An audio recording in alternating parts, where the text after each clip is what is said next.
नमस्कार, स्वागत है आप सभी का एबी स्टार न्यूज में और मैं हूं आपके साथ जुबैर चौधरी। वक्त तो चला है देश लाइव का, जहां सबसे पहले बात देश की अहम खबरों की कर लेते हैं। आपको बता दें कि सीएनजी के दामों में एक बार फिर से बढ़ोतरी की गई है। सीएनजी के दामों में 2 रुपये की बढ़ोतरी की गई है। इसके बाद दिल्ली में सीएनजी 73 रुपये से भी ज़्यादा हो चुकी है। आपको बता दें कि आईजीएल ने देश के कई हिस्सों में गैस की कीमतों में बढ़ोतरी की है।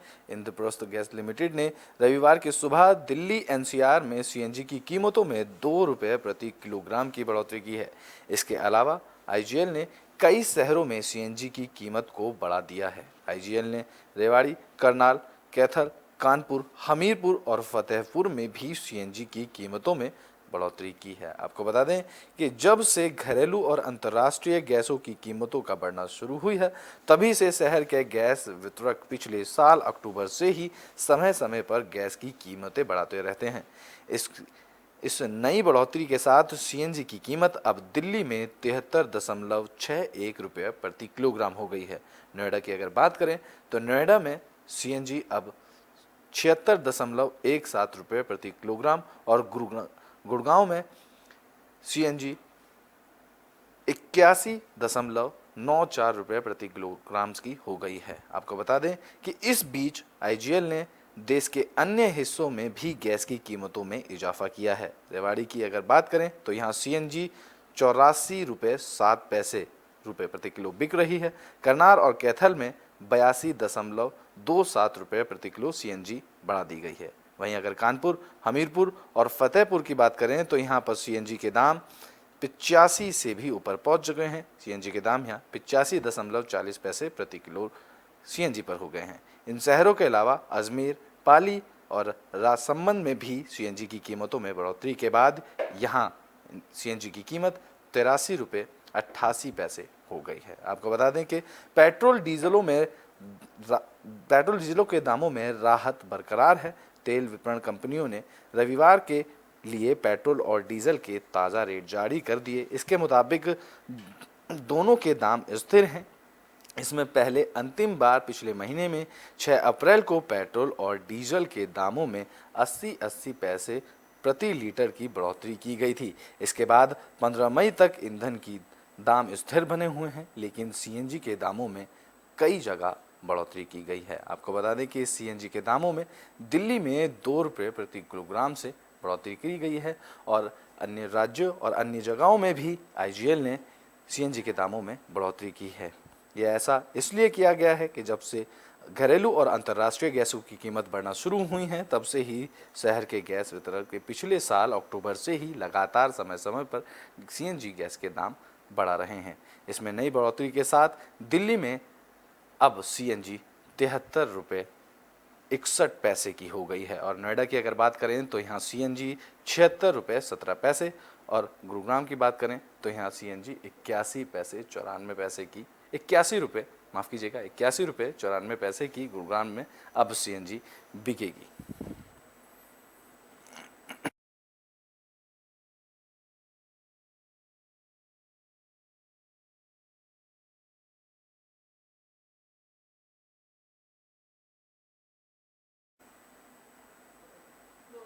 आसानी चक्रवात के बाद अब असम में लगातार बारिश हो रही है। लगातार बारिश से असम के कई इलाकों में जल भराव हो गया है। आपको बता दें कि असम में लगातार हो रही बारिश के कारण दीमा हिसार के कई इलाकों में बाढ़ जैसे हालात बन गए हैं। आसानी चक्रवात के आने के बाद से असम में लगातार बारिश हो रही है, जिससे कई इलाकों में जल भराव हो गया है। बारिश और जल भराव से हजारों लोग बुरी तरह से प्रभावित हुए हैं। असम राज्य आपदा प्रबंधन प्राधिकरण के मुताबिक लगातार बारिश के कारण दीमा हसाओ जिले के 12 गांवों से अब तक भूस्खलन की खबर आई है। हाफलॉन्ग इलाके से करीब 80 घर बुरी तरह प्रभावित हुए हैं। दीमा हसाओ जिले के हाफलॉन्ग इलाके में भूस्खलन से एक महिला सहित 3 लोगों की मौत की खबर सामने आई। दीमा हसाओ में पिछले कुछ दिनों से लगातार बारिश के कारण जनजीवन प्रभावित हुआ है और कई रिहायशी इलाकों और इमारतों को यहां नुकसान पहुंचा है। असम के दीमा हसाओ जिले के हाफलॉन्ग इलाके में मूसलाधार बारिश से सड़क का एक हिस्सा पूरी तरह से बह गया। असम राज्य आपदा प्रबंधन प्राधिकरण ने बताया कि अब तक 6 जिले काछर, धेमाजी, होजई, कार्बी आंगलोंग, पश्चिम नागांव और कामरूप में 94 गांवों में से कुल 24,681 लोग इस बाढ़ से प्रभावित हुए हैं। पिछले कुछ दिनों में लगातार बारिश के कारण जिले से भूस्खलन की कई घटनाएं सामने आई, जिससे माईबांग और माहौर के बीच रेल मार्ग भी प्रभावित हुआ, जिससे ट्रेन में देरी से चल रही हैं। इसके अलावा पूर्वोत्तर फ्रंटियर रेलवे के लुमडिंग बदरपुर खंड में कई ट्रेनों को इस वजह से रद्द भी कर दिया गया है। रेलवे के मुताबिक लगातार बारिश और भूस्खलन के कारण एनएफआर के लुमडिंग बदरपुर खंड में कई ट्रेनें रद्द कर दी गई हैं। भारी बारिश के कारण हुए भूस्खलन के चलते लुमडिंग मंडल के लुमडिंग बदरपुर पर्वतीय खंड के अनेक हिस्सों में जलभराव को देखते हुए कई ट्रेनें रद्द के अलावा आंशिक तौर पर रद्द कर दी गई हैं। भारतीय मौसम विभाग ने 15 तारीख तक असम में कई हिस्सों में भारी बारिश की भी संभावना जताई है। मौसम विभाग के मुताबिक 15 मई तक असम, मेघालय और अरुणाचल में भारी बारिश की संभावना है। रिपोर्ट के मुताबिक बंगाल की खाड़ी में दक्षिण पश्चिमी हवाओं का एक बड़ा असर निचले क्षोभ भंगमंडल को देखने को मिल रहा है। मालूम हो कि तेलंगाना, अरुणाचल, असम, मेघालय, नागालैंड, मणिपुर और मिजोरम में अगले 5 दिनों के लिए भारी बारिश का अलर्ट जारी कर दिया गया है। वहीं असम और मेघालय में ऑरेंज अलर्ट जारी किया गया है। आपको बता दें कि असम में लगातार बारिश हो रही है, जिससे कई इलाकों, कई जिलों में जल भराव की समस्या है, जिसके बाद 24,000 से ज़्यादा लोग इस जल भराव से प्रभावित हुए हैं। तो वहीं रिहायशी इलाकों के घर और रोड, सड़कें भी इस जल भराव से प्रभावित हुए हैं। एक जिले की सड़क जल भराव के कारण आधी सड़क ही जल भराव में बह गई, जिससे कई लोगों को इससे प्रभावित होना पड़ा। आपको बता दें कि लगातार हो रही बारिश से अब ट्रेनें भी प्रभावित हो रही हैं। ट्रेनें रद्द कर दी गई हैं क्योंकि जल भराव के कारण लोगों को परेशानी हो रही है और ट्रेनें रद्द होने से भी अब लोगों इससे प्रभावित होंगे। लगातार हो रही बारिश से यहाँ पर ऑरेंज अलर्ट जारी कर दिया गया है।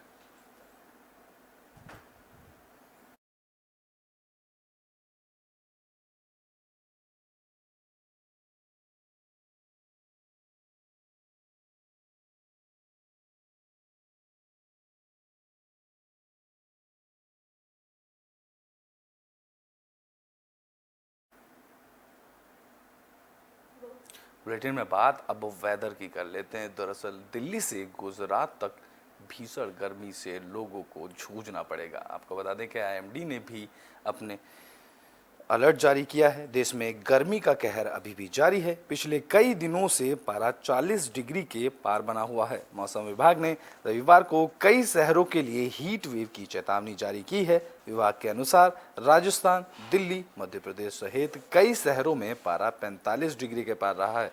भारतीय मौसम विभाग के मौसम विज्ञान के महानिदेशक मृत्युंजय महापात्र ने कहा कि पंजाब, हरियाणा, दिल्ली, उत्तर प्रदेश, मध्य प्रदेश, राजस्थान में लू रविवार को जारी रहेगी। इन इलाकों में शनिवार को 40 से 46 डिग्री सेल्सियस का तापमान दर्ज किया गया। इसके कारण राजस्थान, एमपी और हरियाणा के कुछ हिस्सों के लिए रेड और ऑरेंज वार्निंग जारी कर दी गई है।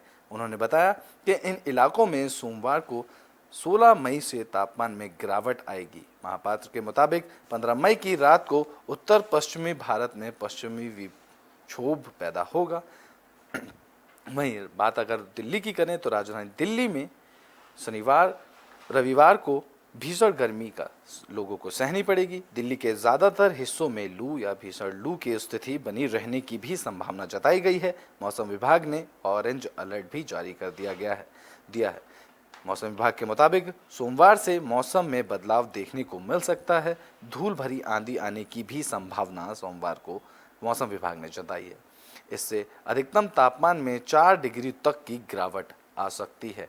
तो दिल्ली के लोगों को आज तो हीटवेव से जूझना पड़ेगा, लेकिन आने वाले दिनों में मौसम में बदलाव देखने को मिलेगा, जिससे 4 डिग्री सेल्सियस तक मौसम में गिरावट आ सकती है। इसके बाद 3 दिन तक छुटपुट बादलों की वजह से झुलसने वाली गर्मी से राहत मिलेगी, जबकि 20 मई से दिल्ली में एक बार फिर से लू चलने की खबर सामने आ रही है। आपको बता दें कि 20 मई से दिल्ली एक बार फिर से लू की चपेट में आ जाएगी।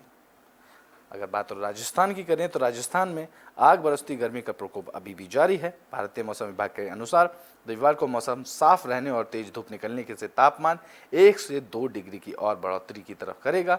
इसे देखते हुए मौसम विभाग ने पश्चिम राजस्थान के अलग अलग स्थानों पर गंभीर लू की स्थिति बने रहने की भी संभावना जताई है। इसके अलावा ज़्यादातर जगहों पर हीट वेव चलने की भी संभावना है। मौसम विभाग ने 15 मई तक पूर्वी राजस्थान पर लू चलने की आशंका जताई है। इस बीच जोधपुर और बीकानेर संभाग के जिलों में अधिकतम तापमान 46 डिग्री से 47 डिग्री सेल्सियस रहने की संभावना है। 16 मई से पश्चिमी विक्षोभ के असर से आसमान में बादल दिख सकते हैं। तापमान में गिरावट भी दर्ज होगी, जिसके बाद गर्मी से थोड़ी सी राहत राजस्थान वालों को भी मिलेगी। अगर बात अब हरियाणा की करें तो हरियाणा में शनिवार के सीजन में अभी तक का सबसे गर्म दिन रहा। साइबर सिटी गुरुग्राम में सामान्य से 8 डिग्री बढ़कर 46.8 डिग्री सेल्सियस दिन का तापमान दर्ज किया गया। इसके बाद महेंद्रगढ़ के नारनौल में दिन के समय सामान्य से 6 डिग्री बढ़कर 46.6 डिग्री सेल्सियस और तो हिसार में 46 डिग्री सेल्सियस तापमान दर्ज किया गया। सिरसा में यहाँ 47.8 डिग्री सेल्सियस दर्ज किया गया। तो रविवार को भी कमोबेश ऐसी ही स्थिति रहने के अनुमान है। हरियाणा में भी लोगों को गर्मी आज के दिन परेशान करेगी। मध्य प्रदेश की बात करें तो मध्य प्रदेश के 4 दिनों से लगातार बढ़ रहे तापमान में शनिवार को भीषण रूप ले लिया। 8 जिलों के राजगढ़, गुना, सागर, दमोह, सतना, ग्वालियर, सीधी, रीवा में भी लू चली। मौसम वैज्ञानिकों का कहना है कि अगले 24 से 48 घंटों में गर्म हवाएं इसी तरह से आती रहेंगी। तापमान इसी स्तर के आसपास बना रहेगा। छत्तीसगढ़ के मंगोल जिले में शनिवार को अधिक तापमान 45.5 डिग्री सेल्सियस दर्ज किया गया, जिसके बाद राजधानी रायपुर का अधिकतम तापमान 42.6 डिग्री सेल्सियस रहा। बिहार में एक बार फिर से पारा तेजी से ऊपर चढ़ने लगा। मौसम विज्ञान के केंद्रों में 15 मई के लिए राज्य के ऊपरी विभाग के सीमावर्ती के जिलों के लिए येलो अलर्ट जारी कर दिया गया। 16 मई से 12 जिलों में येलो अलर्ट तक सतर्क रहने को कहा गया है। इन इलाकों में तेज हवा के साथ बारिश भी हो सकती है। उत्तराखंड में कुछ दिनों के राहत के बाद शनिवार को मौसम हल्का रहा।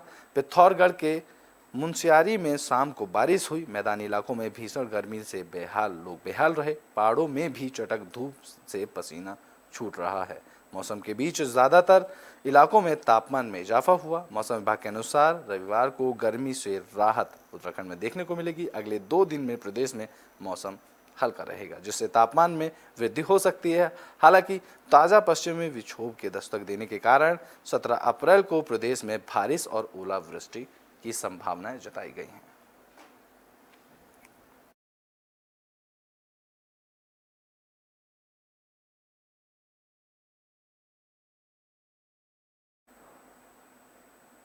बुलेटिन में बात अब न्यूयॉर्क के टॉप्स सुपरमार्केट में हुई फायरिंग की कर लेते हैं। दरअसल इस फायरिंग से 10 लोगों की मौत हो गई। आपको बता दें कि न्यूयॉर्क में शनिवार की दोपहर में बफेलो के एक सुपरमार्केट में गोलीबारी की घटना से कम 10 लोगों की मौत हो गई। मृतकों की संख्या अभी और भी बढ़ सकती है। पुलिस के मुताबिक बंदूकधारी को हिरासत में ले लिया गया है। टॉप्स फ्रेंडली मार्केट में यह गोलीबारी हुई। हालांकि हताहत हुए लोगों की कुल संख्या और उनकी स्थिति के बारे में तत्काल अधिक विवरण नहीं उपलब्ध हो सका। गवर्नर कैथी होचुल ने एक ट्वीट में बताया कि उनके गृह नगर बफेलो में एक किराने की दुकान पर हुई इस घटना को लेकर अधिकारियों से संपर्क में बने हुए हैं। जानकारी के अनुसार न्यूयॉर्क शहर के पश्चिमी इलाके के स्थित उपनगरीय क्षेत्रों में बफेलो के सुपरमार्केट में हुए इस वारदात की सूचना मिलते ही पुलिस अधिकारी वहां मौके पर पहुंच गए थे। एक स्थानीय मीडिया रिपोर्ट ने बताया कि 2 पुलिस अधिकारियों के नाम न छपने की शर्त पर बताया गया कि इस वारदात में करीब 10 लोगों की मौत हुई है और 10 लोगों की मौत की पुष्टि कर ली गई है। एक अधिकारी ने बताया कि बंदूकधारी सुपरमार्केट में घुसा और ताबड़तोड़ गोलीबारी शुरू कर दी। एक अन्य जांच अधिकारी ने कहा कि ऐसा लगता है कि बंदूकधारी गोलीबारी की इस घटना को इंटरनेट पर लाइव भी दिखा रहा था। इस संबंध में हालांकि जांच की जा रही है। अधिकारियों ने कहा कि जांच अभी प्राथमिक स्तर पर है। अभी वारदात अंजाम दिए जाने की वजह से पता नहीं चल पाया। वारदात को नस्लीय घटना मानकर भी जांच की जा रही है। कारण की है सुपरमार्केट के आसपास के क्षेत्रों में करीब 3 मील तक आश्रित लोगों के घर हैं। तो वहीं इस घटना को लेकर अब उस बंदूकधारी को गिरफ्तार कर लिया गया है। वहां मौजूद लोगों के अनुसार बंदूकधारी के सैन्य कर्मियों जैसे कपड़े और सुरक्षा कवच पहन रखा था। 20 साल के ब्रीडिन के फार्ट और सैनहिल ने बताया कि हम पार्किंग में थे जब बंदूकधारी को हमने बाहर आते हुए देखा। हमारा अनुमान है कि वह 18 से 20 साल के बीच का एक मेल मेंबर है। उसने एक काला हेलमेट भी पहना हुआ था और हाथ में एक राइफल ले रखी थी, जिसके बाद उसने सुपरमार्केट में ताबड़तोड़ फायरिंग कर दी। इस फायरिंग में 10 लोगों की मौत हो गई।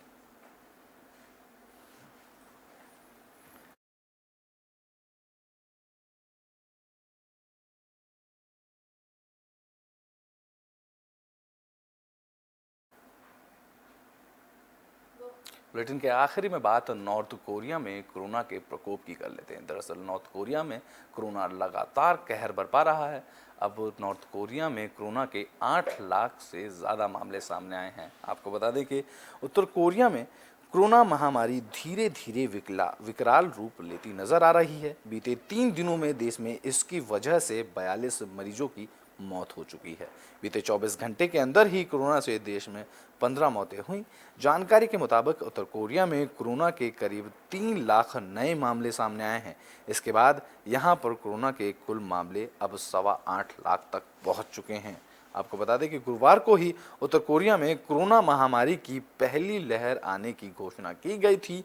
इस दौरान देश के कई लोगों का टेस्ट पॉजिटिव आया था। मीडिया में आई खबरों के मुताबिक देश में ओमिक्रॉन वेरिएंट ने सबसे अधिक लोगों को अपनी चपेट में लिया है।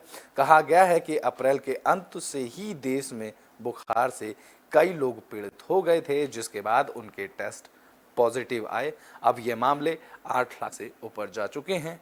पिछले 24 घंटे के अंदर 15 लोगों की मौत कोरोना से हो चुकी है। आपको बता दें कि शुक्रवार को ही देश में कोरोना से पहली मौत दर्ज की गई थी। शनिवार को भी कम से कम 6 लोगों की मौत की पुष्टि देश भर में की गई। अधिकारियों के मुताबिक कोरोना महामारी को देखते हुए राष्ट्रीय प्रमुख किम जोंग उन ने पॉलिट ब्यूरो की बैठक बुलाई, जिसमें इस महामारी से निपटने के बारे में विस्तार से चर्चा की गई। इसके बाद देश में महामारी पर काबू पाने के लिए अधिकतम आपातकाल के कदम उठाने की घोषणा की गई। बता दें कि देश में महामारी की घोषणा होने के बाद से ही यहां पर लॉकडाउन लगाया गया है। महामारी के बाद से ही किम जोंग उनकी जो तस्वीरें सामने आई हैं उनमें वो मास्क लगाते हुए दिखाई दे रहे हैं। किम जोंग उन ने बताया कि देश के आज़ादी के बाद पहली बार यहाँ सबसे नाजुक दौर से गुजर रहा है। देश में तेजी से कोरोना महामारी का प्रसार हो रहा है। उन्होंने इस महामारी को रोकने के लिए हर संभव उपाय करने के दिशा निर्देश भी अधिकारियों को दे दिए हैं। उन्होंने कहा है कि इस महामारी के प्रसार को रोकने के लिए जो भी कदम उठाने जरूरी हों उनको तत्काल प्रभाव से उठाना जाना चाहिए। 2 सालों के बाद मुश्किलों में अब नॉर्थ कोरिया नजर आ रहा है। आपको बता दें कि बीते 2 सालों में जब से महामारी ये पूरी दुनिया में फैली हुई थी, तब से ही नॉर्थ कोरिया इस बात से इनकार किया था कि उनके यहाँ एक भी मामला कोरोना का नहीं है। लेकिन अब 2 साल बाद उत्तर कोरिया इस महामारी को लेकर समस्याओं में से घिरा हुआ दिखाई दे रहा है। किम ने सभी अधिकारियों को स्पष्ट शब्दों में कहा है कि महामारी को रोकने के लिए हर स्तर पर सख्त कदम उठाने से परहेज ना किया जाए। किम ने महामारी के प्रसार को रोकने के लिए सीमा पर भी सख्ती लागू कर दी है। इसके अलावा समुद्री सीमाओं और बाहर से आने वालों पर भी कड़ी निगाह रखने का फैसला लिया गया है। उत्तर कोरिया की तरफ से कहा गया है कि वह अपने नागरिकों को इसका इलाज देने में पूरी तरह से सक्षम है और सभी मरीजों को स्वास्थ्य सुविधा उपलब्ध कराई जा रही है। आपको बता दें कि पिछले 24 घंटे में नॉर्थ कोरिया से 8 लाख से ज़्यादा कोरोना के मामले आए तो 15 लोगों की मौत की खबर सामने आई।